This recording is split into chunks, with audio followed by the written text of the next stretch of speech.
Hello, listening friends. We're glad you tuned in to this program. श्रोता दोस्तों नमस्कार ਅਸੀਂ ਖੁਸ਼ ਹਾਂ ਕਿ ਆਪ ਇਸ ਪ੍ਰੋਗਰਾਮ ਨੂੰ ਸੁਣ ਰਹੇ ਹੋ And we have been looking in a chain of events that began on Palm Sunday and ended with the resurrection. ਅਸੀਂ ਲਗਾਤਾਰ ਉਹਨਾਂ ਘਟਨਾਵਾਂ ਬਾਰੇ ਗੌਰ ਕਰਦੇ ਆ ਰਹੇ ਹਾਂ ਜੋ ਕਿ ਪਾਮ ਸੰਡੇ ਵਾਲੇ ਦਿਨ ਜਿਨ੍ਹਾਂ ਦਾ ਆਰੰਭ ਹੋਇਆ ਅਤੇ ਉਹਨਾਂ ਦਾ ਅੰਤ ਪ੍ਰਭੂ ਯੀਸ਼ੂ ਮਸੀਹ ਜੀ ਦੇ ਦੁਬਾਰਾ ਜੀ ਉੱਠਣ ਵਾਲੇ ਦਿਨ ਹੋਇਆ And we continue in this same chain by beginning the first of 7 words that Jesus spoke from the cross. ਅਤੇ ਇਸੇ ਲੜੀ ਵਿੱਚ ਅਸੀਂ ਉਹਨਾਂ 7 ਵਚਨਾਂ ਦੇ ਵਿੱਚੋਂ ਪਹਿਲੇ ਦੇ ਆਰੰਭ ਕਰ ਰਹੇ ਹਾਂ ਜੋ ਯੀਸ਼ੂ ਮਸੀਹ ਨੇ ਸਲੀਬ ਤੋਂ ਉਚਾਰੇ ਸਨ Every one of the 7 words are very important. ਇਹਨਾਂ 7 ਵਚਨਾਂ ਵਿੱਚੋਂ ਹਰ ਇੱਕ ਵਚਨ ਬਹੁਤ ਹੀ ਮਹੱਤਵਪੂਰਨ ਹੈ Let's look at the first one. ਆਓ ਅਸੀਂ ਇਹਨਾਂ ਵਿੱਚੋਂ ਸਭ ਤੋਂ ਪਹਿਲੇ ਬਾਰੇ ਗੌਰ ਕਰੀਏ And I want to begin by telling you that it has to do with a certain power. ਅਤੇ ਮੈਂ ਇਸ ਸਭ ਦਾ ਆਰੰਭ ਇਹ ਦੱਸਦਿਆਂ ਹੋਇਆ ਕਰਨਾ ਚਾਹੁੰਦਾ ਹਾਂ ਕਿ ਇਸ ਦਾ ਸੰਬੰਧ ਇੱਕ ਖਾਸ ਸ਼ਕਤੀ ਨਾਲ ਹੈ Many people are looking for power. ਬਹੁਤ ਸਾਰੇ ਲੋਕ ਹਨ ਜੋ ਸ਼ਕਤੀ ਦੀ ਭਾਲ ਕਰ ਰਹੇ ਹਨ Often they want power to get what they want in life. ਅਕਸਰ ਉਹਨਾਂ ਨੂੰ ਸ਼ਕਤੀ ਦੀ ਖਾਹਿਸ਼ ਹੈ ਤਾਂ ਕਿ ਉਹ ਜੋ ਕੁਝ ਚਾਹੁੰਦੇ ਹਨ ਜੀਵਨ ਵਿੱਚ ਪ੍ਰਾਪਤ ਕਰ ਸਕਣ Unfortunately, very few people know about the greatest power in the world. ਪਰ ਬੜੇ ਖੁਸ਼ਕਿਸਮਤੀ ਦੀ ਗੱਲ ਨਾ ਹੋ ਕੇ ਆਖਣਾ ਪੈਂਦਾ ਹੈ ਕਿ ਬਹੁਤ ਘੱਟ ਲੋਕ ਹਨ ਜੋ ਇਸ ਜਗਤ ਦੇ ਵਿੱਚ ਸਭ ਤੋਂ ਮਹਾਨ ਸ਼ਕਤੀ ਦੇ ਬਾਰੇ ਜਾਣਦੇ ਹਨ On the surface, this power that I will be talking about appears to be weakness. ਮੁੱਖ ਤੌਰ ਤੇ ਉਹ ਸ਼ਕਤੀ ਜਿਸ ਦੇ ਬਾਰੇ ਮੈਂ ਜ਼ਿਕਰ ਕਰਾਂਗਾ ਇਹ ਤਾਂ ਇਸ ਤਰ੍ਹਾਂ ਜਾਪਦਾ ਹੈ ਜਿਵੇਂ ਕਿ ਕੋਈ ਕਮਜ਼ੋਰੀ ਹੋਵੇ But in reality, it is the greatest power of all. ਪਰ ਅਸਲ ਵਿੱਚ ਇਹ ਤਾਂ ਸਭ ਤੋਂ ਮਹਾਨ ਸ਼ਕਤੀ ਹੈ There are very few people who know how to appropriate or exercise this power. ਬਹੁਤ ਹੀ ਘੱਟ ਲੋਕ ਹਨ ਜੋ ਜਾਣਦੇ ਹਨ ਕਿ ਕਿਵੇਂ ਇਸ ਸ਼ਕਤੀ ਦਾ ਸਹੀ ਅੰਦਾਜ਼ਾ ਅਤੇ ਇਸ ਦਾ ਪ੍ਰਯੋਗ ਕਰਨਾ ਹੈ And this power I'm talking about is the power of forgiveness. ਅਤੇ ਉਹ ਸ਼ਕਤੀ ਜਿਸ ਦੇ ਬਾਰੇ ਮੈਂ ਆਪ ਨੂੰ ਦੱਸਣ ਜਾ ਰਿਹਾ ਹਾਂ ਇਹ ਤਾਂ ਮੁਆਫੀ ਦੀ ਸ਼ਕਤੀ ਹੈ There are thousands of people who are walking around seething with hate. ਬਹੁਤ ਸਾਰੇ ਹਜ਼ਾਰਾਂ ਲੋਕ ਹਨ ਜੋ ਸਾਡੇ ਆਲੇ ਦੁਆਲੇ ਨਫ਼ਰਤ ਨਾਲ ਭਰੇ ਹੋਏ ਇੱਧਰ ਉੱਧਰ ਚੱਲਦੇ ਫਿਰਦੇ ਹਨ There are thousands of people who are walking around bending over with bitterness. ਹਜ਼ਾਰਾਂ ਲੋਕ ਹਨ ਜੋ ਕੁੜੱਤਣ ਨਾਲ ਭਰੇ ਹੋਏ ਹਨ There are thousands of people who are living with stewing inside with anger. ਹਜ਼ਾਰਾਂ ਲੋਕ ਹਨ ਜੋ ਗੁੱਸੇ ਨਾਲ ਭਰ ਕੇ ਉਬਲਦੇ ਹੋਏ ਜੀ ਰਹੇ ਹਨ There are thousands of people who are walking around totally consumed with revenge. ਹਜ਼ਾਰਾਂ ਲੋਕ ਹਨ ਜੋ ਬਦਲੇ ਦੀ ਭਾਵਨਾ ਦੇ ਨਾਲ ਭਰੇ ਹੋਏ ਚੱਲਦੇ ਫਿਰਦੇ ਹਨ There are thousands of people who are walking around exhausted from frustration in life. ਬਹੁਤ ਸਾਰੇ ਲੋਕ ਹਨ ਜੋ ਨਿਰਾਸ਼ਾ ਦੇ ਵਿੱਚ ਜੀਵਨ ਬਿਤਾਉਂਦੇ ਹੋਏ ਚੱਲ ਰਹੇ ਹਨ There are people who are literally and physically sick because of anger, hate, and unforgiveness. ਬਹੁਤ ਸਾਰੇ ਲੋਕ ਹਨ ਜੋ ਕਿ ਘਿਰਣਾ, ਕ੍ਰੋਧ ਅਤੇ ਨਾ ਮੁਆਫੀਪੁਣੇ ਦੇ ਕਾਰਨ ਸੱਚਮੁੱਚ ਸਰੀਰਕ ਤੌਰ ਤੇ ਬਿਮਾਰ ਹਨ Today, it is my prayer that you will be liberated and freed from the slavery of unforgiveness. ਅੱਜ ਮੇਰੀ ਇਹ ਪ੍ਰਾਰਥਨਾ ਹੈ ਕਿ ਆਪ ਨਾ ਮਾਫ ਕੀਤੇ ਜਾਣ ਦੀ ਗੁਲਾਮੀ ਤੋਂ ਆਜ਼ਾਦ ਕੀਤੇ ਜਾਓ Today, it is my prayer that you'll begin to appropriate the power of forgiveness that is totally yours if you are in Jesus Christ. ਅੱਜ ਮੇਰੀ ਇਹ ਪ੍ਰਾਰਥਨਾ ਹੈ ਕਿ ਆਪ ਜੇਕਰ ਮਸੀਹ ਵਿੱਚ ਹੋ ਤਦ ਆਪ ਪੂਰੀ ਤਰ੍ਹਾਂ ਇਸ ਮੁਆਫ ਕੀਤੇ ਜਾਣ ਦੀ ਸ਼ਕਤੀ ਦਾ ਸਹੀ ਮੁਲਾਂਕਣ ਕਰਨਾ ਆਰੰਭ ਕਰ ਸਕੋ For we are going to see today that when our Lord was suspended between heaven and earth on that instrument of torture, the cross, ਅੱਜ ਅਸੀਂ ਇਹ ਵੇਖਣ ਜਾ ਰਹੇ ਹਾਂ ਕਿ ਜਦੋਂ ਸਾਡੇ ਪ੍ਰਭੂ ਜੀ ਨੂੰ ਸਲੀਬ ਦੇ ਉੱਤੇ ਜੋ ਕਿ ਸਤਾਉਣ ਦਾ ਇੱਕ ਔਜ਼ਾਰ ਸੀ ਧਰਤੀ ਅਤੇ ਆਕਾਸ਼ ਦੇ ਵਿੱਚ ਉਸ ਨੂੰ ਉਸ ਉੱਤੇ ਲਟਕਾਇਆ ਗਿਆ ਸੀ he said 7 things which are recorded in the scripture. ਉਹਨਾਂ ਨੇ 7 ਵਚਨ ਉਚਾਰੇ ਸਨ ਜਿਨ੍ਹਾਂ ਦੀ ਲਿਖਤ ਬਾਈਬਲ ਬਾਣੀ ਵਿੱਚ ਮੌਜੂਦ ਹੈ Someone called it a rainbow of sorrow, for if there are 7 primary colors in the rainbow, we have 7 statements spoken from the cross. ਕਿਸੇ ਨੇ ਇਸ ਨੂੰ ਸੋਗ ਵਾਲਾ ਇੰਦਰਧਨੁਸ਼ ਕਰਕੇ ਆਖਿਆ ਹੈ ਕਿਉਂਕਿ ਜੇਕਰ ਇੰਦਰਧਨੁਸ਼ ਦੇ ਵਿੱਚ 7 ਮੁੱਖ ਰੰਗ ਪਾਏ ਜਾਂਦੇ ਹਨ ਤਦ 7 ਵਚਨ ਹਨ ਜੋ ਯੀਸ਼ੂ ਮਸੀਹ ਜੀ ਨੇ ਸਲੀਬ ਤੋਂ ਉਚਾਰੇ ਸਨ। The first of the 7 statements is found in Luke 23:34. ਇਹਨਾਂ ਵਿੱਚੋਂ ਸਭ ਤੋਂ ਪਹਿਲੇ ਵਚਨ ਦਾ ਜ਼ਿਕਰ ਲੂਕਾ ਦੀ ਇੰਜੀਲ 23 ਅਧਿਆਇ ਉਸ ਦੀ 34 ਆਇਤ ਦੇ ਵਚਨਾਂ ਵਿੱਚ ਪਾਇਆ ਜਾਂਦਾ ਹੈ। Then Jesus said, Father, forgive them, for they know not what they are doing. ਉਦੋਂ ਯੀਸ਼ੂ ਜੀ ਨੇ ਆਖਿਆ ਸੀ, ਹੇ ਪਿਤਾ ਉਹਨਾਂ ਨੂੰ ਮਾਫ ਕਰ ਕਿਉਂਕਿ ਉਹ ਨਹੀਂ ਜਾਣਦੇ ਉਹ ਕੀ ਕਰ ਰਹੇ ਹਨ। Dr. Luke, as he compiled the evidence about the Christ, was obviously intrigued about Jesus' willingness to forgive. ਵੈਦ ਲੂਕਾ ਜਦੋਂ ਉਹ ਮਸੀਹ ਦੇ ਬਾਰੇ ਸਬੂਤਾਂ ਨੂੰ ਪੇਸ਼ ਕਰ ਰਿਹਾ ਸੀ ਸ਼ਾਇਦ ਉਹ ਇਸ ਦੇ ਦੁਆਰਾ ਜ਼ਿਆਦਾ ਪ੍ਰਭਾਵਿਤ ਹੋਇਆ ਸੀ ਜੋ ਯੀਸ਼ੂ ਮਸੀਹ ਜੀ ਦੀ ਮਾਫ ਕਰਨ ਦੀ ਇੱਛਾ ਸੀ। Forgiveness to the dearest and the nearest, and for good reason, just may be understood in the Jewish culture. ਆਪਣੇ ਸਕੇ ਸੰਬੰਧੀਆਂ ਦੇ ਲਈ ਮਾਫ ਕਰਨਾ ਅਤੇ ਇੱਕ ਅੱਛੇ ਕਾਰਨ ਵਜੋਂ ਹੋ ਸਕਦਾ ਹੈ ਕਿ ਯਹੂਦੀ ਸੱਭਿਆਚਾਰ ਵਿੱਚ ਇੱਕ ਅੱਛਾ ਕਾਰਨ ਸਮਝਿਆ ਜਾਵੇ। But forgiving unconditionally was puzzling to both Jews and Gentiles.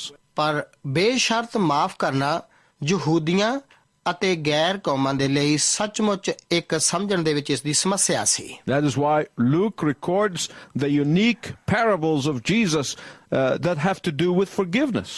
ਇਸੇ ਕਰਕੇ ਲੂਕਾ ਉਹਨਾਂ ਖਾਸ ਉਦਾਹਰਣਾਂ ਦਾ ਜ਼ਿਕਰ ਕਰਦਾ ਹੈ ਜਿਨ੍ਹਾਂ ਦਾ ਸੰਬੰਧ ਮਾਫ ਕਰਨ ਦੇ ਨਾਲ ਹੈ। Parables such as the lost coin, the lost sheep, and the lost son who came back to his father. ਉਹ ਦ੍ਰਿਸ਼ਟਾਂਤ ਜਿਵੇਂ ਕਿ ਖੋਇਆ ਹੋਇਆ ਸਿੱਕਾ, ਖੋਈ ਹੋਈ ਭੇਡ ਅਤੇ ਗੁਆਚਾ ਹੋਇਆ ਪੁੱਤਰ ਜੋ ਵਾਪਸ ਆਪਣੇ ਪਿਤਾ ਦੇ ਕੋਲ ਆਇਆ ਸੀ। To a faithful Hebrew, this should not have been a surprise. ਇੱਕ ਵਫਾਦਾਰ ਇਬਰਾਨੀ ਦੇ ਲਈ ਇਹ ਕੋਈ ਹੈਰਾਨੀ ਵਾਲੀ ਗੱਲ ਨਹੀਂ ਸੀ ਹੋਣੀ ਚਾਹੀਦੀ। It was 700 years earlier that the prophet Isaiah prophesied many things about the Messiah. 700 ਸਾਲ ਪਹਿਲਾਂ ਯਸ਼ਾਇਆ ਨਬੀ ਨੇ ਮਸੀਹਾ ਦੇ ਬਾਰੇ ਬਹੁਤ ਸਾਰੀਆਂ ਗੱਲਾਂ ਭਵਿੱਖਬਾਣੀ ਕੀਤੀ ਸੀ। One of the prophecies was that the Messiah would intercede for his murderers. ਉਹਨਾਂ ਭਵਿੱਖਬਾਣੀਆਂ ਵਿੱਚੋਂ ਇਹ ਸੀ ਕਿ ਮਸੀਹਾ ਆਪਣੇ ਕਾਤਲਾਂ ਦੇ ਲਈ ਸਿਫਾਰਿਸ਼ ਕਰੇਗਾ। The last verse of Isaiah 53, which is the last of 10 prophecies about the cross of Christ, said the following. ਜੋ ਯਸ਼ਾਇਆ ਨਬੀ ਦੇ 53 ਅਧਿਆਇ ਦੀ ਆਖਰੀ ਆਇਤ ਹੈ ਜੋ ਕਿ 10 ਭਵਿੱਖਬਾਣੀਆਂ ਦੇ ਵਿੱਚੋਂ ਮਸੀਹ ਦੀ ਸਲੀਬ ਦੇ ਬਾਰੇ ਆਖਰੀ ਹੈ। ਇਸ ਵਿੱਚ ਇਸ ਤਰ੍ਹਾਂ ਆਖਿਆ ਗਿਆ ਹੈ, He bore the sin of many and he made intercession for the transgressors. ਉਸਨੇ ਬਹੁਤਿਆਂ ਦੇ ਪਾਪਾਂ ਨੂੰ ਚੁੱਕਿਆ ਅਤੇ ਆਪਣੇ ਅਪਰਾਧੀਆਂ ਦੇ ਲਈ ਸਿਫਾਰਿਸ਼ ਕੀਤੀ। He would plead in prayer on behalf of sinners. ਉਹ ਪਾਪੀਆਂ ਦੇ ਬਦਲੇ ਵਿੱਚ ਪ੍ਰਾਰਥਨਾ ਵਿੱਚ ਮਿਹਨਤ ਕਰੇਗਾ। He would use his special relationship with his Father to forgive his haters. ਉਹ ਆਪਣੇ ਨਾਲ ਨਫ਼ਰਤ ਕਰਨ ਵਾਲਿਆਂ ਨੂੰ ਮਾਫ ਕਰਨ ਦੇ ਲਈ ਆਪਣੇ ਪਿਤਾ ਦੇ ਨਾਲ ਉਸ ਦੇ ਵਿਸ਼ੇਸ਼ ਸੰਬੰਧ ਦਾ ਇਸਤੇਮਾਲ ਕਰੇਗਾ। Here he uses the word Abba, which never ever was used before by anyone to address God. ਇੱਥੇ ਉਹ ਪਰਮੇਸ਼ਰ ਦੇ ਪਿਤਾ ਦੇ ਲਈ ਆਬਾ ਸ਼ਬਦ ਦਾ ਇਸਤੇਮਾਲ ਕਰਦਾ ਹੈ ਜੋ ਉਸ ਤੋਂ ਪਹਿਲਾਂ ਕਿਸੇ ਦੇ ਦੁਆਰਾ ਵੀ ਪਰਮੇਸ਼ਰ ਨੂੰ ਸੰਬੋਧਿਤ ਕਰਨ ਦੇ ਲਈ ਨਹੀਂ ਸੀ ਇਸਤੇਮਾਲ ਕੀਤਾ ਗਿਆ। It was a word that indicated intimacy. ਇਹ ਇੱਕ ਇਹੋ ਜਿਹਾ ਸ਼ਬਦ ਸੀ ਜੋ ਕਿ ਨੇੜਤਾ ਨੂੰ ਦਰਸਾਉਂਦਾ ਹੈ। It is a word that indicates familiarity. ਇਹ ਇੱਕ ਇਹੋ ਜਿਹਾ ਸ਼ਬਦ ਹੈ ਜੋ ਕਿ ਜਾਣ ਪਛਾਣ ਨੂੰ ਦਰਸਾਉਂਦਾ ਹੈ। It is a word of home and heart. ਇਹ ਤਾਂ ਘਰ ਅਤੇ ਦਿਲ ਨਾਲ ਸੰਬੰਧਿਤ ਸ਼ਬਦ ਹੈ। It is a word of kinship between child and father. ਇਹ ਤਾਂ ਇੱਕ ਬੱਚੇ ਅਤੇ ਪਿਤਾ ਦੇ ਆਪਸੀ ਰਿਸ਼ਤੇ ਦਾ ਸੰਬੰਧ ਵਚਨ ਹੈ। And if Jesus can pray for those hateful, malignant, and vicious hands that nailed him to the cross, we can be sure that we can pray and intercede for anybody, and we can be sure that God hears our prayers.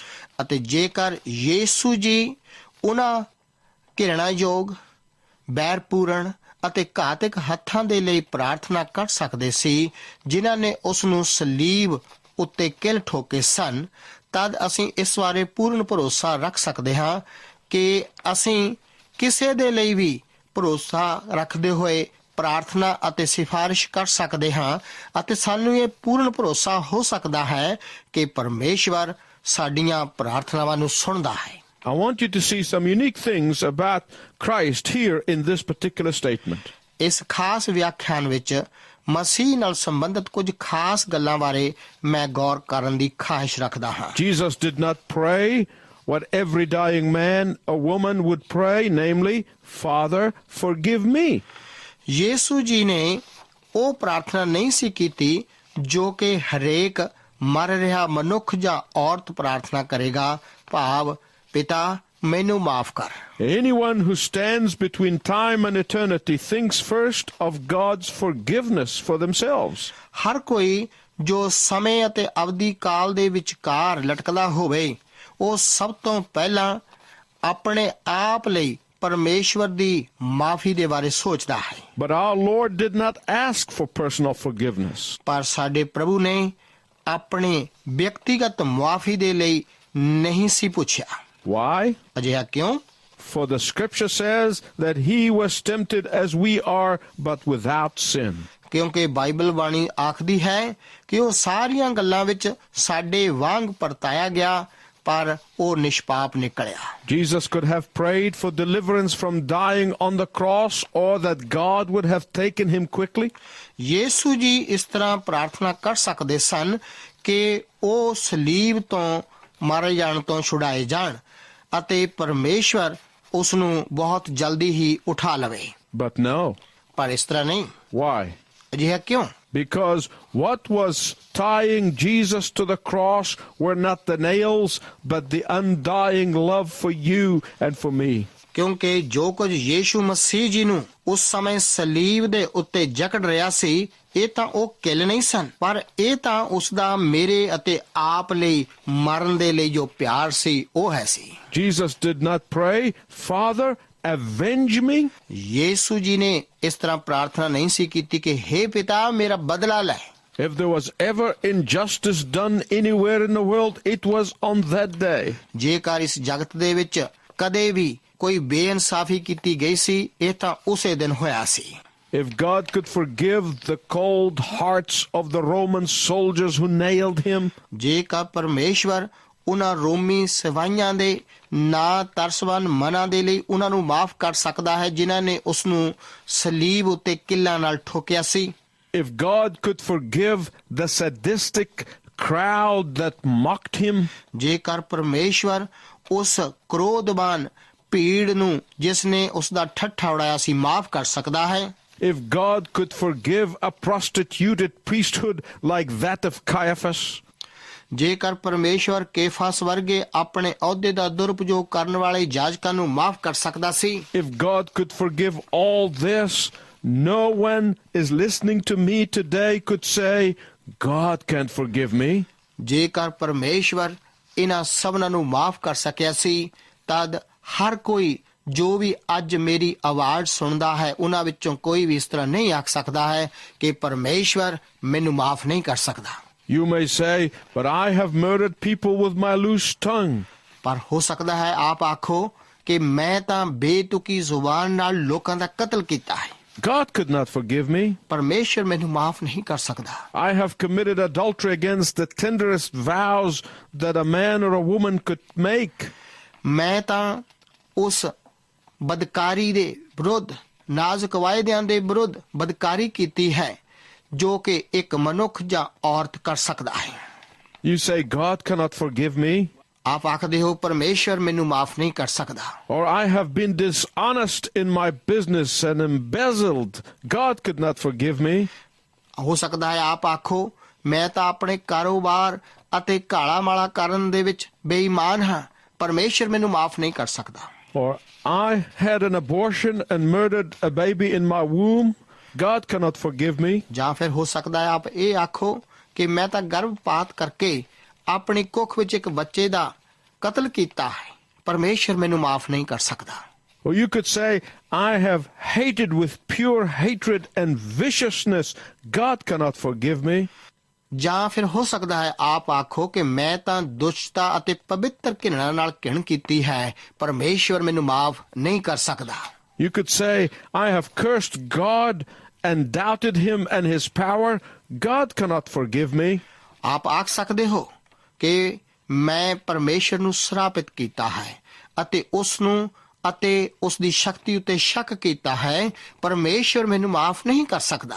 If Jesus could pray for those who were on the outer limits of sin, surely he can forgive you. ਜੇਕਰ ਪਰਮੇਸ਼ਵਰ ਉਹਨਾਂ ਨੂੰ ਮਾਫ ਕਰ ਸਕਦਾ ਹੈ ਜੋ ਪਾਪ ਦੀਆਂ ਬਾਹਰੀ ਸੀਮਾਵਾਂ ਉੱਤੇ ਖੜੇ ਸਨ, ਇਸ ਕਰਕੇ ਪਰਮੇਸ਼ਵਰ ਸੱਚਮੁੱਚ ਆਪ ਨੂੰ ਵੀ ਮਾਫ ਕਰ ਸਕਦਾ ਹੈ। The other thing Jesus wanted to do was to end the vicious cycle of hate and sin.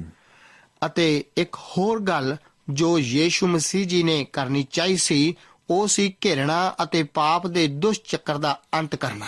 When Jesus was suspended between heaven and earth, he was a magnet that drew all the hate and the viciousness and anger to himself. ਜਦੋਂ ਯੀਸ਼ੂ ਜੀ ਨੂੰ ਧਰਤੀ ਅਤੇ ਆਕਾਸ਼ ਦੇ ਵਿੱਚ ਲਟਕਾਇਆ ਗਿਆ ਸੀ, ਤਦ ਉਹ ਇੱਕ ਚੁੰਬਕ ਹੈ ਸੀ ਜਿਸ ਨੇ ਸਾਰੀ ਘਿਰਣਾ, ਦੁਸ਼ਟਤਾ ਅਤੇ ਕ੍ਰੋਧ ਨੂੰ ਆਪਣੇ ਵੱਲ ਖਿੱਚਿਆ ਸੀ। And God said on the cross, where anger, hurt, hate, unforgiveness and bitterness ends.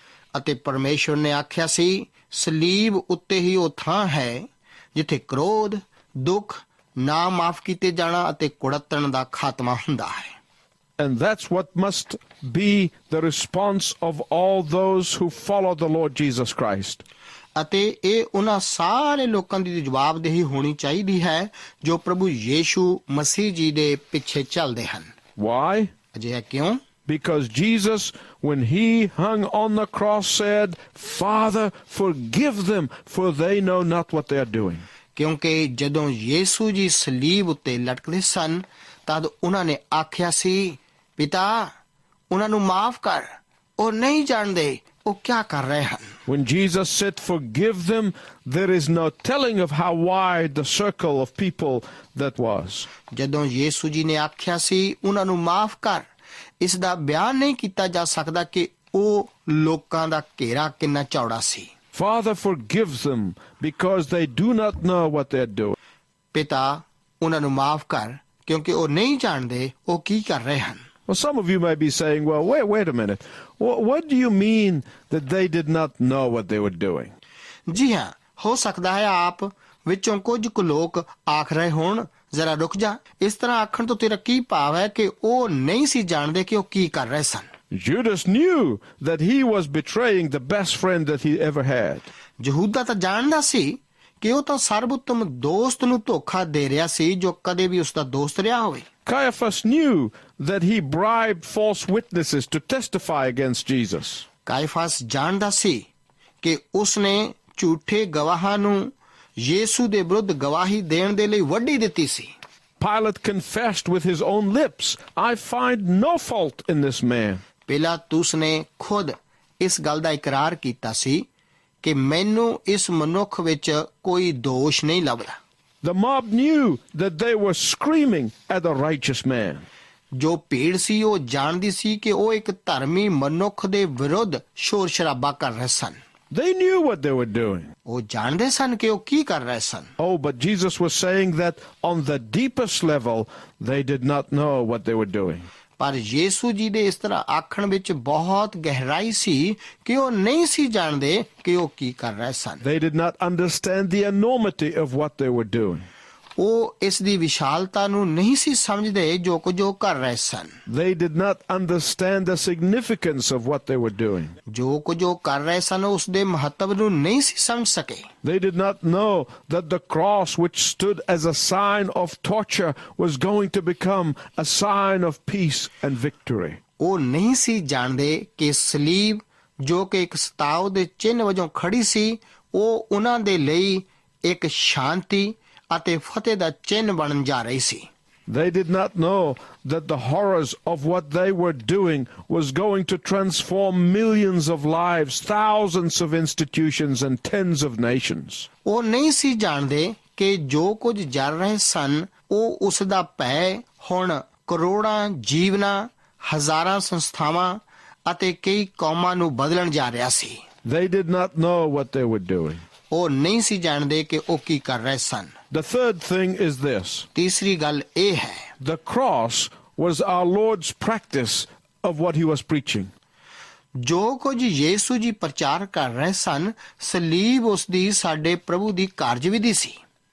If anyone would come to me and say, ਜੇਕਰ ਕੋਈ ਮੇਰੇ ਕੋਲ ਆ ਕੇ ਇਸ ਤਰ੍ਹਾਂ ਆਖੇ, you don't practice all that you preach, ਜੋ ਵੀ ਤੂੰ ਪ੍ਰਚਾਰ ਕਰਦਾ ਹੈ ਉਸ ਦਾ ਤੂੰ ਅਭਿਆਸ ਤੇ ਨਹੀਂ ਕਰਦਾ, you don't practice all that you preach, ਜੋ ਵੀ ਤੁਸੀਂ ਪ੍ਰਚਾਰ ਕਰਦੇ ਹੋ ਤੁਸੀਂ ਉਸ ਦਾ ਅਭਿਆਸ ਨਹੀਂ ਕਰਦੇ, I would have to bow my head in shame and say, you're right. ਇਸ ਹਾਲਤ ਵਿੱਚ ਤਾਂ ਮੈਨੂੰ ਆਪਣਾ ਸਿਰ ਨੀਵਾਂ ਕਰਕੇ ਸ਼ਰਮਿੰਦਾ ਹੋਣਾ ਪਵੇਗਾ ਅਤੇ ਆਖਣਾ ਪਵੇਗਾ ਕਿ ਤੁਸੀਂ ਸੱਚ ਹੀ ਆਖ ਰਹੇ ਹੋ। I can preach better than practice, but not so with Jesus. ਮੈਂ ਉਸ ਦਾ ਅਭਿਆਸ ਕਰਨ ਨਾਲੋਂ ਬਿਹਤਰ ਪ੍ਰਚਾਰ ਕਰ ਸਕਦਾ ਹਾਂ, ਪਰ ਯੀਸ਼ੂ ਜੀ ਇਸ ਤਰ੍ਹਾਂ ਨਹੀਂ ਸੀ।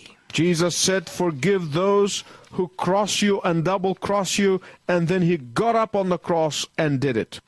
ਯੀਸ਼ੂ ਜੀ ਨੇ ਆਖਿਆ ਸੀ ਕਿ ਜੋ ਤੁਹਾਨੂੰ ਸਲੀਬ ਚੜਾਉਂਦੇ ਹਨ ਅਤੇ ਤੁਹਾਨੂੰ ਦੁਬਾਰਾ ਸਲੀਬ ਚੜਾਉਂਦੇ ਹਨ, ਅਤੇ ਫਿਰ ਉਹ ਸਲੀਬ ਉੱਤੇ ਗਿਆ ਅਤੇ ਉਸਨੇ ਇਸੇ ਤਰ੍ਹਾਂ ਕੀਤਾ। Forgive them, for they know not what they are doing. ਉਹਨਾਂ ਨੂੰ ਮਾਫ ਕਰ, ਕਿਉਂਕਿ ਉਹ ਨਹੀਂ ਜਾਣਦੇ ਉਹ ਕੀ ਕਰ ਰਹੇ ਹਨ। If our Lord had taught forgiveness, then he got up on the cross and cursed. Everything he taught would have been forgotten. ਜੇਕਰ ਸਾਡੇ ਪ੍ਰਭੂ ਨੇ ਮਾਫ ਕਰਨਾ ਤਾਂ ਸਿਖਾਇਆ ਹੁੰਦਾ ਅਤੇ ਫਿਰ ਸਲੀਬ ਉੱਤੇ ਜਾ ਕੇ ਸਰਾਪ ਦਿੱਤਾ ਹੁੰਦਾ, ਤਦ ਜੋ ਕੁਝ ਵੀ ਉਹਨਾਂ ਸਿਖਾਇਆ ਸੀ ਉਹ ਭੁੱਲ ਗਿਆ ਹੁੰਦਾ।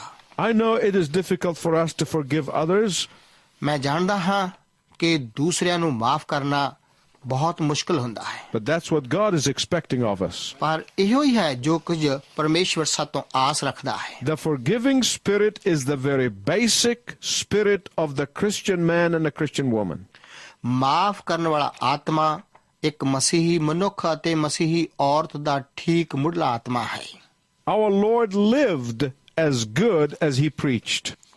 ਜਿੰਨਾ ਅੱਛਾ ਪ੍ਰਚਾਰ ਸਾਡੇ ਪ੍ਰਭੂ ਨੇ ਕੀਤਾ ਸੀ, ਉਨਾ ਹੀ ਅੱਛਾ ਜੀਵਨ ਉਹਨਾਂ ਨੇ ਬਿਤਾਇਆ ਸੀ। What Jesus did on the cross was the beginning of what he has been doing ever since.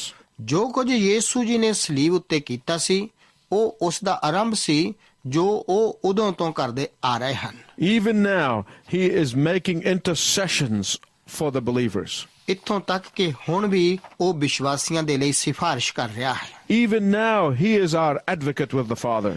ਠੀਕ ਹੁਣ ਵੀ ਉਹ ਪਿਤਾ ਦੇ ਕੋਲ ਸਾਡਾ ਵਕੀਲ ਹੈ। Even now, he is still forgiving again and again. ਹੁਣ ਵੀ ਉਹ ਅਜੇ ਵੀ ਬਾਰ-ਬਾਰ ਮਾਫ ਕਰ ਰਿਹਾ ਹੈ। My listening friend, I want to ask you something. ਮੇਰੇ ਸਰੋਤਾ ਦੋਸਤ, ਮੈਂ ਆਪ ਨੂੰ ਕੁਝ ਪੁੱਛਣਾ ਚਾਹੁੰਦਾ ਹਾਂ। What about your forgiving spirit? ਆਪ ਦੀ ਮਾਫ ਕਰਨ ਵਾਲੇ ਆਤਮਾ ਦੇ ਬਾਰੇ ਕੀ ਆਖਿਆ ਜਾਵੇ? How is it in your forgiving department? ਆਪ ਦੇ ਮਾਫ ਕਰਨ ਵਾਲੇ ਵਿਭਾਗ ਵਿੱਚ ਕਿਵੇਂ ਹੈ? Some men think that forgiving others makes them weak. ਕੁਝ ਲੋਕ ਸੋਚਦੇ ਹਨ ਕਿ ਦੂਸਰਿਆਂ ਨੂੰ ਮਾਫ ਕਰਨਾ ਉਹਨਾਂ ਨੂੰ ਕਮਜ਼ੋਰ ਬਣਾਉਂਦਾ ਹੈ, But that's not true. ਪਰ ਇਹ ਤਾਂ ਸੱਚ ਨਹੀਂ ਹੈ। Forgiving gives you power that is indescribable and unseen. ਦੂਸਰਿਆਂ ਨੂੰ ਮਾਫ ਕਰਨਾ ਆਪ ਨੂੰ ਇਹੋ ਜਿਹੀ ਸ਼ਕਤੀ ਦਿੰਦਾ ਹੈ ਜੋ ਕਿ ਬੇਬਿਆਨ ਅਤੇ ਅਦਿੱਖ ਹੈ। Forgiving gives you freedom that is truly liberating. ਦੂਸਰਿਆਂ ਨੂੰ ਮਾਫ ਕਰਨਾ ਆਜ਼ਾਦੀ ਦਿੰਦਾ ਹੈ ਜੋ ਸੱਚੀ ਮੁੱਚੀ ਆਜ਼ਾਦ ਕਰਦੀ ਹੈ। When you refuse to forgive, you become a slave of the person that you refuse to forgive. ਜਦੋਂ ਆਪ ਮਾਫ ਕਰਨ ਤੋਂ ਇਨਕਾਰ ਕਰਦੇ ਹੋ, ਤਦ ਆਪ ਉਸ ਵਿਅਕਤੀ ਦੇ ਗੁਲਾਮ ਬਣ ਜਾਂਦੇ ਹੋ ਜਿਸ ਨੂੰ ਮਾਫ ਕਰਨ ਤੋਂ ਆਪ ਇਨਕਾਰ ਕਰਦੇ ਹੋ। That person occupies your hateful thoughts. ਉਹ ਵਿਅਕਤੀ ਆਪ ਦੇ ਘਿਰਣਾਪੂਰਨ ਵਿਚਾਰਾਂ ਉੱਤੇ ਘਰ ਕਰ ਲੈਂਦਾ ਹੈ। That person dominates your creative energies.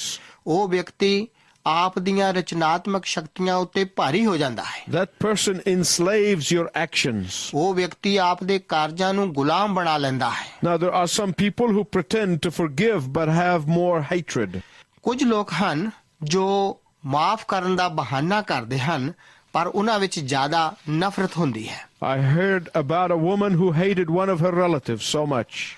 ਮੈਂ ਇੱਕ ਔਰਤ ਬਾਰੇ ਸੁਣਿਆ ਸੀ ਜੋ ਕਿ ਆਪਣੇ ਰਿਸ਼ਤੇਦਾਰਾਂ ਦੇ ਨਾਲ ਬਹੁਤ ਨਫ਼ਰਤ ਕਰਦੀ ਸੀ And when people tried to get her to forgive them, she said the following. ਅਤੇ ਜਦੋਂ ਕੁਝ ਲੋਕਾਂ ਨੇ ਉਸ ਤੋਂ ਉਹਨਾਂ ਨੂੰ ਮਾਫ ਕਰਵਾਉਣ ਦੀ ਕੋਸ਼ਿਸ਼ ਕੀਤੀ ਤਦ ਉਸਨੇ ਇਸ ਤਰ੍ਹਾਂ ਆਖਿਆ ਸੀ She said, okay, I'll forgive them. I used to say that I would never go to their funeral. Now I'll be glad to go to their funeral. ਉਸਨੇ ਆਖਿਆ ਠੀਕ ਹੈ ਮੈਂ ਉਹਨਾਂ ਨੂੰ ਮਾਫ ਕਰ ਦਿਆਂਗੀ।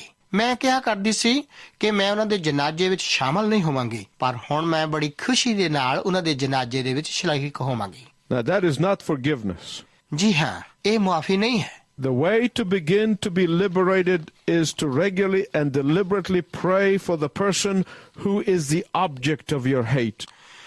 ਜੋ ਆਜ਼ਾਦ ਹੋਣ ਦੇ ਤਰੀਕੇ ਦਾ ਆਰੰਭ ਹੈ ਉਹ ਤਾਂ ਲਗਾਤਾਰ ਅਤੇ ਜਾਣਬੁੱਝ ਕੇ ਉਸ ਵਿਅਕਤੀ ਦੇ ਲਈ ਪ੍ਰਾਰਥਨਾ ਕਰਨਾ ਹੁੰਦਾ ਹੈ ਜੋ ਆਪ ਦੀ ਘਿਰਣਾ ਦਾ ਵਿਸ਼ਾ ਹੈ। And if you cannot forgive them, ask God to forgive them through you. ਜੇਕਰ ਆਪ ਉਹਨਾਂ ਨੂੰ ਮਾਫ ਨਹੀਂ ਕਰ ਸਕਦੇ ਤਦ ਪਰਮੇਸ਼ਵਰ ਨੂੰ ਆਖੇ ਕਿ ਉਹ ਆਪ ਦੇ ਰਾਹੀਂ ਉਹਨਾਂ ਨੂੰ ਮਾਫ ਕਰ ਦੇਵੇ। God can give you the power to forgive if you ask Him. ਜੇਕਰ ਆਪ ਪਰਮੇਸ਼ਰ ਕੋਲੋਂ ਮੰਗੋ ਤਦ ਉਹ ਆਪ ਨੂੰ ਮਾਫ ਕਰਨ ਦੀ ਸ਼ਕਤੀ ਪ੍ਰਦਾਨ ਕਰ ਸਕਦਾ ਹੈ। It is my prayer that each of you become a forgiving person. ਮੇਰੀ ਪਰਮੇਸ਼ਰ ਅੱਗੇ ਪ੍ਰਾਰਥਨਾ ਹੈ ਕਿ ਆਪ ਸਭ ਦੂਸਰਿਆਂ ਲੋਕਾਂ ਨੂੰ ਮਾਫ ਕਰਨ ਵਾਲੇ ਵਿਅਕਤੀ ਬਣ ਜਾਓ। Until next time, I wish you God's richest blessing. ਅਗਲੀ ਮੁਲਾਕਾਤ ਤੱਕ ਮੈਂ ਆਪ ਲਈ ਪਰਮੇਸ਼ਵਰ ਦੀਆਂ ਬਰਕਤਾਂ ਦੀ ਭਰਪੂਰੀ ਦੀ ਖਾਹਿਸ਼ ਰੱਖਦਾ ਹਾਂ।